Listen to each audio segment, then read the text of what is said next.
Pas besoin de prendre l'avion pour découvrir de nouveaux horizons. Quoi de mieux que de parcourir le Québec en profitant de l'une de ses plus grandes richesses, son énergie propre.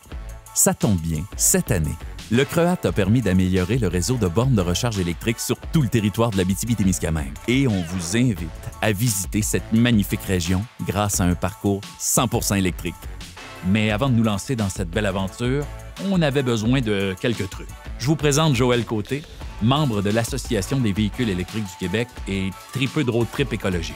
À bord de son véhicule électrique, il a parcouru des milliers de kilomètres et j'avais quelques questions pour lui.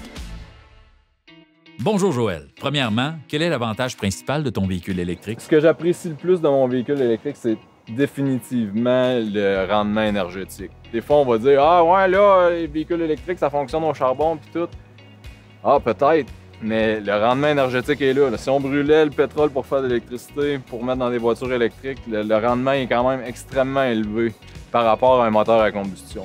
Est-ce que c'est facile de se déplacer en véhicule électrique en Abitibi-Témiscamingue? Le réseau de bornes rapides, il est établi. Donc, de Rouyn, Val-d'Or, Amos, Lassar, Ville-Marie, Témiscamingue. C'est toutes des places qui sont couvertes par un réseau de bornes rapides. Puis la distance entre les villes n'est pas extraordinairement grand. Puis si on va dans les villages un peu intermédiaires, certains attraits touristiques, il y a des bornes de niveau 2, il y a des bornes qui sont accessibles dans les hôtels, il y a certaines applications qui nous permettent de PlugShare par exemple, là, qui nous permettent de voir des concessionnaires automobiles. Ça fait que dans mon cas, les fois où j'ai voyagé, j'y étais vraiment au hasard, je suivais la température. Comme je n'avais pas prévu aller au Texas en 2019, je me suis retrouvé là. C'est quoi le plus long voyage que tu as fait avec ton véhicule électrique? En 2019, au printemps, j'ai fait un voyage de 12 800 km en Californie, à partir de l'Abitibi en hiver. C'est extrêmement peu coûteux. Je suis allé revirer dans le coin de Los Angeles, ça m'a coûté à peu près 80 $. Nous, on a fait ça en famille à 3. On a dormi dans le véhicule. C'est pas un peu petit? Ça, ce coffre-là, ça se trouve être un...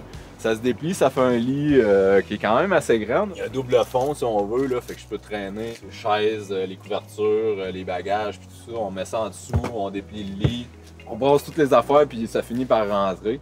As-tu d'autres trucs pour un road trip autant écologique qu'économique?